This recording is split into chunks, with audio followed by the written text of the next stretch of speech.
इंसान और जख्मों का बहुत पुराना नाता है, और जख्मों और निशानों का भी। जख्म अक्सर अपने पीछे निशान छोड़ जाते हैं, पर हर जख्म के निशान आसानी से पीछा नहीं छोड़ते, खासकर उन जख्मों के निशान जो आत्मा पर पड़े हों। वो जख्म दरअसल कभी भरते ही नहीं, अंदर ही अंदर रिश्ते रहते हैं, पर जब उन जख्मों का हिसाब लेने रूहें आती हैं तो वो ऐसी कीमत वसूल करती हैं जो चुकाए न चुके। मैं डॉक्टर नागर, पेशे से मनोवैज्ञानिक और पैशन से ह्यूमन माइंड का फैन, हर रात आपके पास लेकर आता हूँ मुझसे मिले कुछ लोगों की आप बीती, कुछ घटनाएं जिन्हें सुनकर आप सोचने पर मजबूर हो जाते हैं।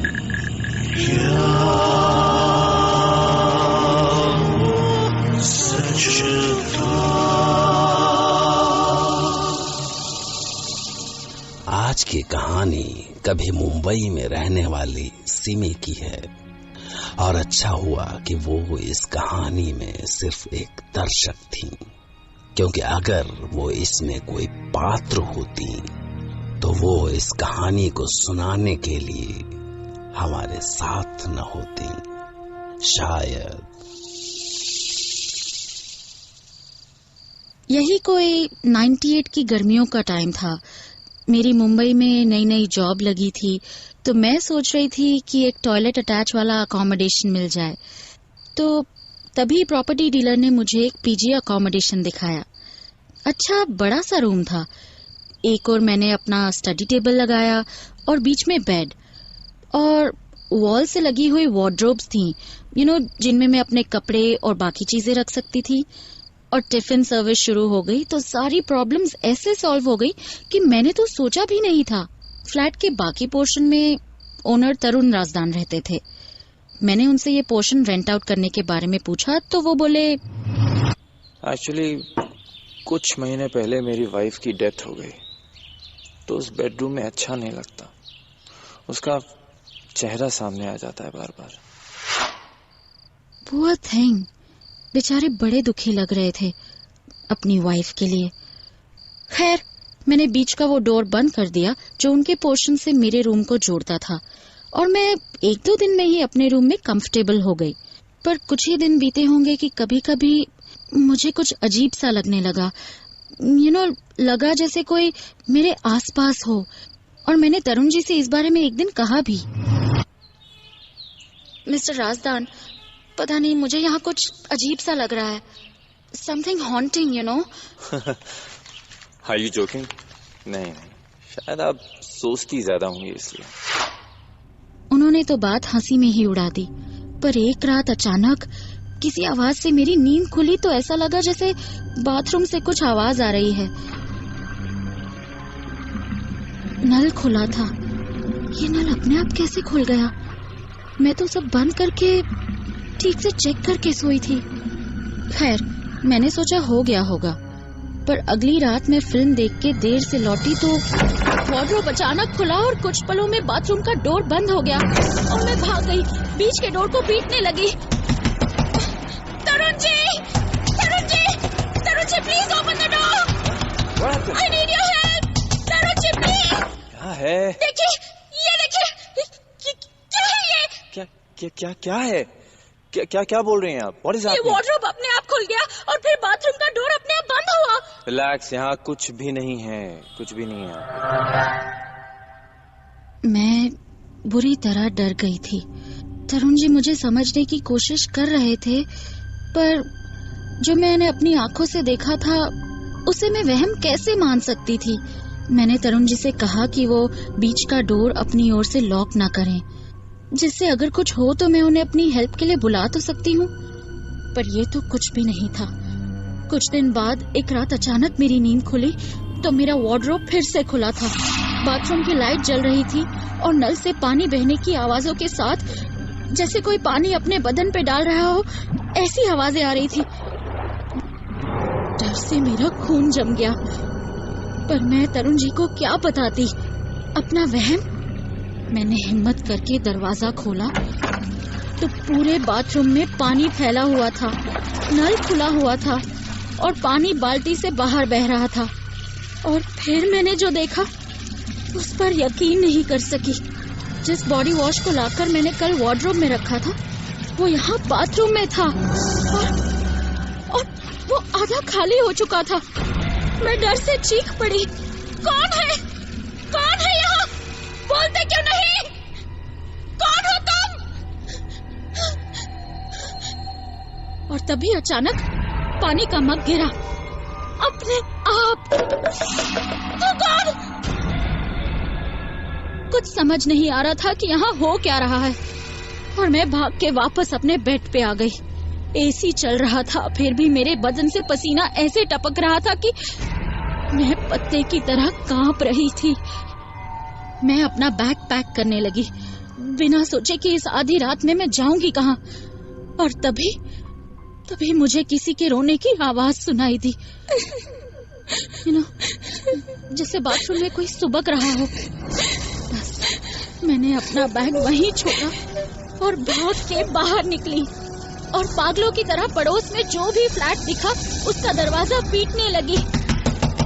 खोलो, please, please open the door, for God's sake, please, please open the door, somebody please help. और डोर खुला तो I saw a young guy. वो भजक्का सा मुझे देख रहा था। क्या हुआ? एक मिनट, कौन है आप बताइए। एक मिनट की ऐसी आधी रात को आप यहाँ क्या कर रहे हो? बताऊंगी, सब बताऊंगी, पर मुझे अंदर आने दीजिए please, please, I beg of you please. Okay, एक मिनट, आराम से आप अंदर आ जाइए please. Come on please sit down. ये लीजिए, आप पानी ले लीजिए आप। अब बताइए क्या हुआ? मैं इसी फ्लोर पे रहती हूँ, 904 में। वहाँ तो वो तरुण राजदान रहता है ना? मैं उनकी पेइंग गेस्ट हूँ। What? क्या हुआ? नहीं, कुछ नहीं। देखिए, क्या मैं आज रात यहीं सो सकती हूँ प्लीज? हाँ, हाँ, पर एक ही रूम है तो एक काम करते हैं, आप या बेड पे सो जाइए और मुझे वैसे भी काम करना है सारी रात, तो मैं बालकनी में रहूंगा। ओके? यस। और तब मैंने उसे वो सब बताया जो पिछले कुछ दिनों में मैंने वहां महसूस किया था। पर वो सब सुन के ना ही वो डरा और ना ही शॉक्ड हुआ, बल्कि उसकी आंखों में दुख दिखा। क्या हुआ? क्या तुम्हें पता है ये सब क्यों हो रहा है? अभी आप आराम से सो जाइए, सुबह मैं आपको सब बता दूंगा। By the way, I am Rahul. कुछ जरूरत पड़ी तो मुझे आवाज देना। Good night. Okay, good night. और जब सुबह हुई तो तरुण ने तुम्हें अपनी बीवी के बारे में बताया? बस यही कि वो कुछ महीने पहले गुजर गई। मार दिया उसने। मार दिया? यस, ही पॉइजनड हर। साल भर लॉकअप में था, अभी भी केस चल रहा है इस पे। माय गॉड, वैसे तो कितना सीधा लगता है। She was such a beautiful lady. और क्या हालत कर दी थी उसकी। जहर से पूरी बॉडी पे नीले निशान हो गए थे। मरने से पहले पूरे 1 हफ्ते तक तड़पती रही बेचारी। पर क्यों? क्योंकि उस तरुण राजदान को शक था कि मेरे और उसके बीवी के बीच में कुछ है। How could anybody doubt such a innocent woman? वो समझता था कि उसके पेट में मेरा ही बच्चा है, इसलिए रोज टॉर्चर करता था उसको। You just shut your mouth, okay? बात मत करना मेरे से।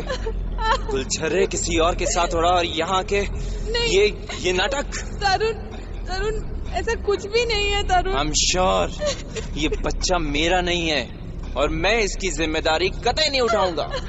Go to hell, या फिर जाओ उसके पास जिसका बच्चा तुम्हारे पेट में है।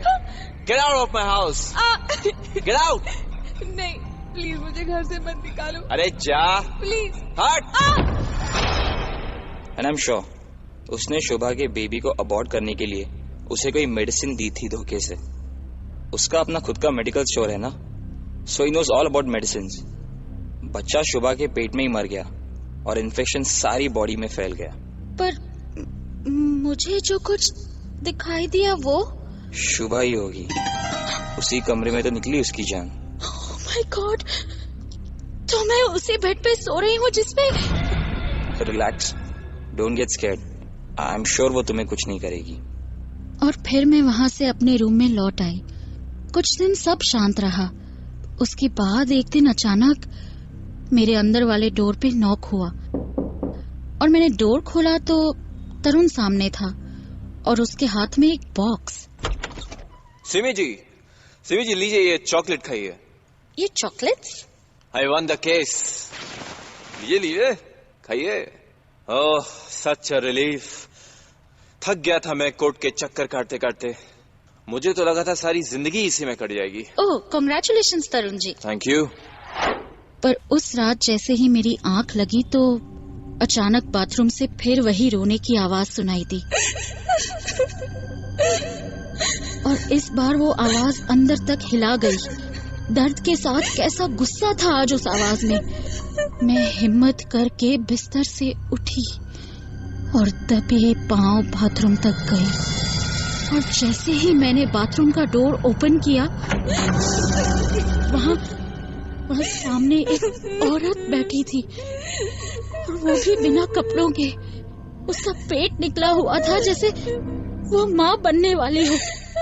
उसके दूध जैसे बदन पर नीले निशान थे जिनको वो रगड़ रगड़ कर छुड़ाने की कोशिश कर रही थी, पर वो जितना भी रगड़ती वो निशान जैसे के तैसे रहते। और तभी अचानक उसने मेरी ओर चेहरा उठाया। देखो क्या कर दिया उसने। मेरे बच्चे को भी नहीं छोड़ा उसने। भगवान उसको नहीं छोड़ेगा, जेल में सड़ेगा वो। और तभी मेरे मुंह से निकला, पर उसे तो कोर्ट ने आजाद कर दिया। बस मेरा इतना कहना था कि जैसे वो आग बन गई और अगले ही पल वो खड़ी हुई और उसने हाथ लहराया तो बाथरूम का डोर जैसे उखड़ते उखड़ते बचा। फिर वो किसी आंधी की तरह गई और बीच वाले डोर को धक्का मारा और उसके धक्के से सारी लैचेस टूट के बिखर गई और वो सीधे तरुण के रूम में पहुंची। शोर सुन के तरुण चौंक के बिस्तर से उठा। कौन है? और जैसे ही उसने शोभा को देखा, उसका चेहरा डर से पीला पड़ गया। तुम यहाँ पे क्या कर रही हो तुम? देखो क्या हाल कर दिया है मेरा। तुम मर गई थी, पर अब तुम्हें ले जाने आई हूँ जहाँ तुमने भेजा था मुझे। मेरे 7 महीने के बच्चे को भी। चलो। मैं नहीं जाऊंगा। चलो। नहीं। अब तुम्हें भी चलना पड़ेगा। नहीं, मैं नहीं जाऊंगा। छोड़ दो मुझे। चलना पड़ेगा तुम्हें भी। चलो। सॉरी मुझे छोड़ दो प्लीज। और फिर उसने हाथ लहराया तो सामने पड़ी टेबल दीवार से टकराई। पता नहीं कैसी ताकत थी उसमें। चिल्ला रही थी कि कान फट रहे थे। तरुण ने उसे बचने के लिए भागने की कोशिश की तो उसने हाथ बढ़ा के तरुण का गला पकड़ लिया और हवा में उठा दिया। और फिर उसने तरुण को सामने उठा दिया। चलो। तरुण सामने की बड़ी सी विंडो का कांच तोड़ते हुए नीचे जा गया।